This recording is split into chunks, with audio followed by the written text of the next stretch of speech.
Alors après ce Shabbat extraordinaire, ce Purim fantastique, ouais, Baruch Hashem, franchement, je pense que chacun il doit être encore plus mitkaven. C'est quoi mitkaven, d'accord? Encore plus de kavana quand le matin tu te lèves et tu fais tes birkat hashachar et tu dis Shelo Asani Goy. L'explication là-bas, Shelo Asani Goy, Shelo Asani Avet, Shelo Asani Isha, c'est pas Chaz v'Shalom que la Torah elle est raciste, c'est pas que la Torah elle est misogyne, c'est pas que la Torah elle est esclavagiste, Chaz v'Shalom. C'est que Akadosh Baruch Hu nous a donné la possibilité de le servir complètement et entièrement. Et quand on parle de Goy, on va en Madriga, de Eved ou de Isha, c'est parce que ces trois catégories de personnes sont tourim de certaines mitzvot. Un non-juif, il n'est pas khayab de Mekaim la Torah. Un non-juif, il n'est pas khayab de mettre les tefilines, de faire Shabbat, de faire Purim. Il n'est pas khayab. Un esclave, pareil. Un esclave, il a les mêmes lois qu'une femme. Et une femme, elle n'a pas les mêmes lois qu'un homme au niveau des accomplissements de la Torah, des mitzvot. La mitzvot surtout. Pourquoi? Parce qu'une femme elle est ptoura, les femmes sont ptourot, sont exemptées de mitzvot assez shazman grama. Elles sont exemptées de mitzvot positives qui dépendent du temps. Et c'est ça qu'on dit chez le Hassani Goy, chez le Hassani Avet, chez le Hassani Isha. Dans ce sens-là, c'est ça le Yitaron que l'homme il a par rapport à ces trois autres catégories de personnes. C'est que nous, Baruch Hashem, on a la Torah avec ses 613 mitzvot. Tu comprends?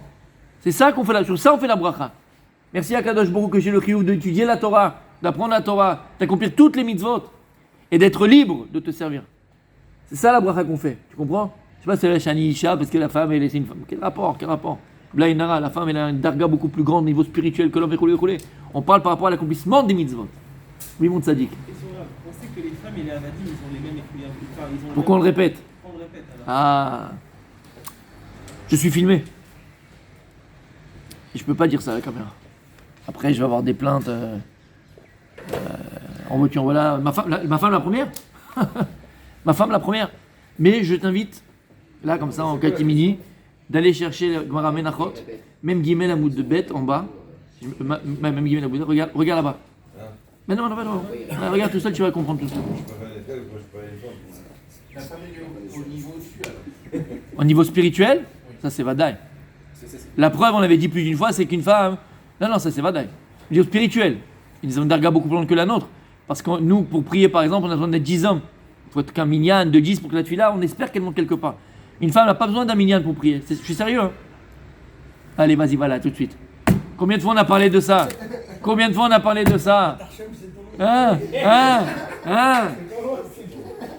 Donc tout ce qu'on dit que l'homme, il a une darga au-dessus de la femme, il a un niveau au-dessus de la femme, c'est par rapport à l'accomplissement des mitzvot. Nous, on est libre d'accomplir les 613 mitzvot entièrement en colpant. On est Eved d'Hachem Hamash et pas Eved de quelqu'un d'autre. Donc Rabbi, Uriel, pas Eved de quelqu'un d'autre. Regarde avec moi là-bas, regarde Rachid ce qu'il dit. À la fin. Chez le Hassani Isha, c'est même Gimel? Je me suis trompé. Tout en bas, derrière. Arma Rabbi Meir.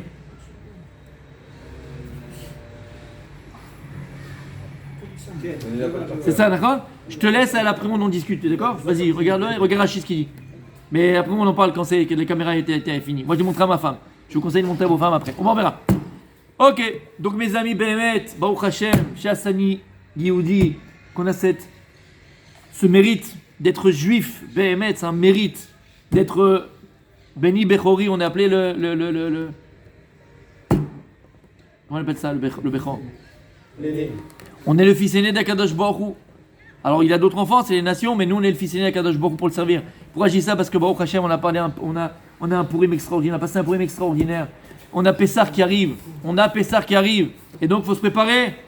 Qu'est-ce qu'on a dit, Rabbi Julien, plus d'une fois? Comment est-ce qu'on va vivre un instant intensément? Qu'est-ce qu'il va faire que... C'est la préparation. Il a fait... Qu'est-ce qu'il va faire que la soirée avec ta femme va être extraordinaire? C'est pas la soirée. Si tu t'es préparé à cette soirée, t'as choisi le caleçon léopard. D'accord? Oui, t'as fait la... Calme-toi, je t'explique. Parle de tout. C'est la préparation. plus tu te prépares, tu fais les examens, ton première année de médecine, tu t'es préparé à ton année de médecine, tu t'es préparé, tu as travaillé, tu as cravaché, tu as fait, tu t'es préparé, tu arrives, tu vas l'éclater ton examen. Tu comprends ce que je veux dire? Ben c'est pareil. Tu veux éclater ton Pessah, tu veux éclater ton Shabbat. Oui, ben tu te prépares, mon tzaddik. Et comment on se prépare? Il dit Ramon Savi comme ça. Shloshim yom kodem chaga Pessah yeshivmo dechol Pessah. C'est écrit dans la halakha, on va le voir. 30 jours avant Pessah, on doit étudier la halakha de Pessah. Et ça, c'est la préparation. Tu vas rentrer dans Pessah. Mikevan sheprata vilchota merubim. Il n'y a pas une fête peut-être où il y a autant d'halachot que Pessah.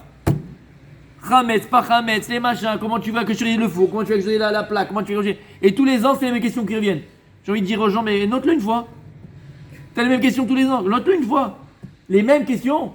Et c'est pas grave, c'est comme ça la Torah. Il faut refaire. Les halachot de Pessah, Bémet, elles sont très pointilleuses. Très pointilleuses. Un exemple, on le verra, Bezrat Hashem. D'accord? Il y a un klal dans la Torah qui s'appelle Batel Beshishim. Par exemple, si tu as dans un plat kasher un morceau de porc qui tombe à l'intérieur, si dans le plat dans lequel est tombé le morceau de porc, il y a 60 fois plus que le petit morceau de porc qui est tombé, tu peux le manger. C'est un klal. Je ne sais pas si vous vous rappelez, on avait fait un cours sur Batel Beshishim. Comment c'est possible? C'est quoi ce lien de Batel Beshishim? Comment c'est quoi? C'est abracadabra? Mais c'est pas le moment de en parler. En tout cas, tu peux manger le plat. Tu savais ça, Rabbi Jacob? Un 60e. Alors qu'à Pessah, s'il y a une demi graine, une demi morceau de pain, demi millimètre de pain qui tombe dans le plat, il n'y a pas afilou b'machéou, c'est mort. Donc il y a une chouma beaucoup plus grande dans Pessah que dans les autres halachot. V'yesh v'chen yesh la chacham adoresh berabim lelamed v'levaer inyania Pessah. Et donc le chacham, quelqu'un qui peut et qui a la capacité de pouvoir, il se doit d'enseigner les halachot de Pessah en rabim, au public.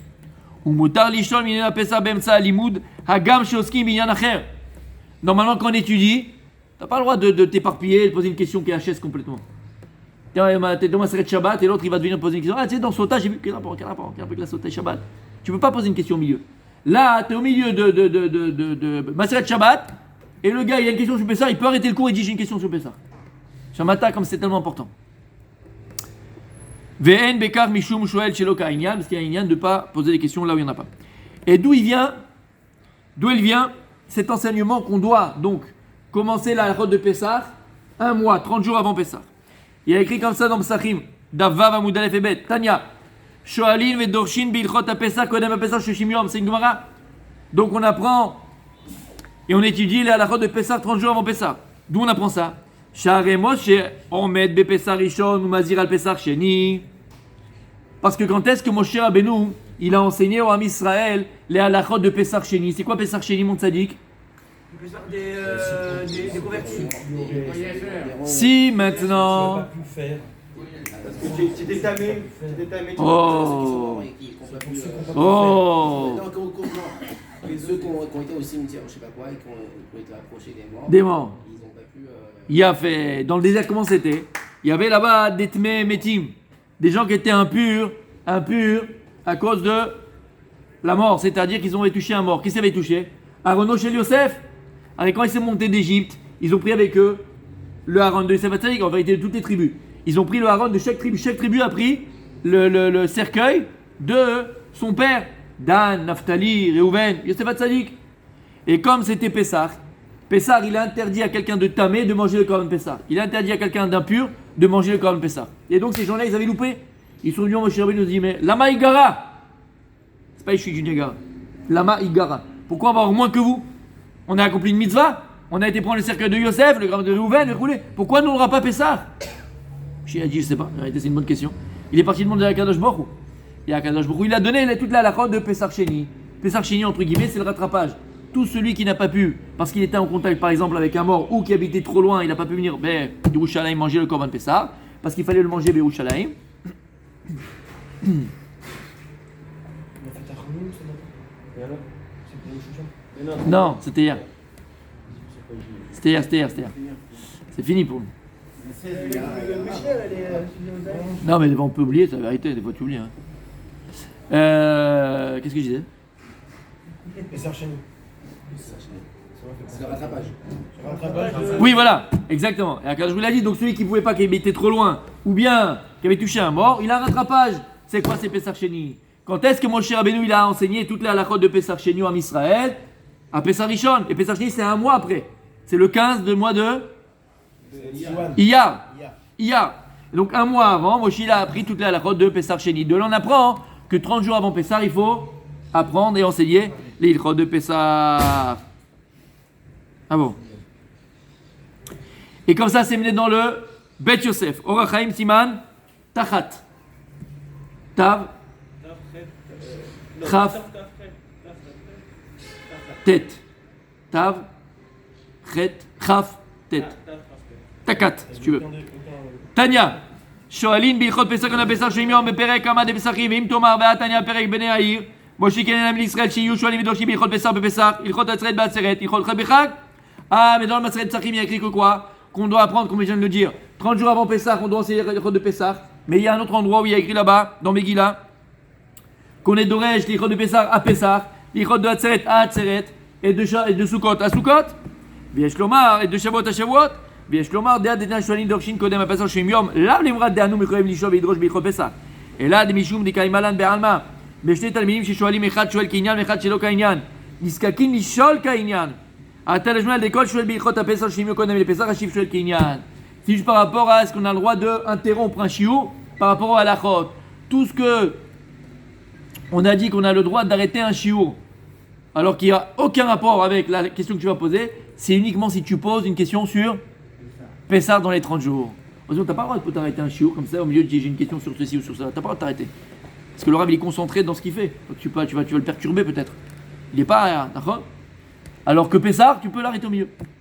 Tu l'arrêtes. Les questions. Comment je fais le faux? Comment je fais le machin? Tu peux arrêter au milieu le shiur de Pessar.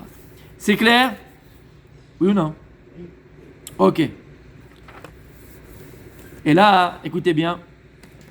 Kadwa Mekoubalim. Il est parti, Emmanuel. Dommage. Emmanuel. Kadwa Mekoubalim. Zichronam Livracha. Ki beshloshim yom mi purim va'atraga Pessar. Écoutez bien. Des 30 jours qu'on a de Purim à Pessah, yesh sod gadol le'achnat kochot achitzonim et kochot shel Amalek min ha'olam. Attention mes amis, la avoda de Purim c'était quoi? Qu'est-ce qu'on a fait à Purim mes amis? On a fait et on se doit d'effacer le souvenir d'Amalek. C'est qui c'est Amalek là? Le Amalek extérieur on a dit et le Amalek intérieur. Donc Purim, c'est Amalek, c'est Aman. Et on se doit d'annuler la force de Amalek. Mais il dit ici le Rav, il écrit comme ça, dans Sifrei Mekoubalim, que de Purim jusqu'à Pessah, la guerre contre Amalek, elle ne s'arrête pas à Purim. Elle continue jusqu'à Pessah. On avait parlé de ça l'année dernière, si vous vous rappelez. C'est le même principe, exactement. C'est le même principe. Mais en vérité, on aurait pu se dire qu'Amalek, ça y est, j'ai fait mon histoire avec machin, et c'est autre chose, c'est un autre avoda. Non. Purim et Pessar, ils sont kshurim. Purim et Pessar, ils sont liés. On le verra, Bezrat Hashem, mardi, Bezrat Hashem. Cours du mardi. On va voir cette Seignana. Comment? Il a fait Doron. D'accord? Donc le travail de Purim, d'enlever le Amalek, il ne s'arrête pas à Purim. Il continue jusqu'à Pessah. Ou bechol yom vayom, nofelet madriga achat shel tum'a, vegorel midrega miekdusha. Et chaque jour qui passe jusqu'à Pessah, on enlève comme ça un niveau d'impureté et on remplace par, comme le vide n'existe pas, on remplace par un degré de Gdusha. Mais pour arriver à ces Gdusha, il faut se préparer. Et chaque jour qui arrive et qui nous amène à Pessah, il faut être encore plus dans Pessah. Encore plus dans Pessah. Là, tu commences à aller, tu vas commencer à quelle course je vais faire, la maison, comment on va nettoyer, où je vais faire, on va changer peut-être la disposition de la maison, on va faire ceci et ça. Franchement, c'est une période trop belle. Non? À Pessah, c'est la période, je pense, là, personnellement, je sais pas, mais. Ah non. C'est ça, elles sont déjà prêtes? Ou Bezor Akadosh Amrou, chez Miyom Yudalet Badar, Mochim et Taman Vamalek. Le jour de Purim, qu'est-ce qu'on fait? On est Mochim et Taman Vamalek. Ad Yudalet Benissan, Shebo Sorfim et Tachametz. Là, on fait la guerre jusqu'à Pessah. La veille de Pessah, qu'est-ce qu'on fait?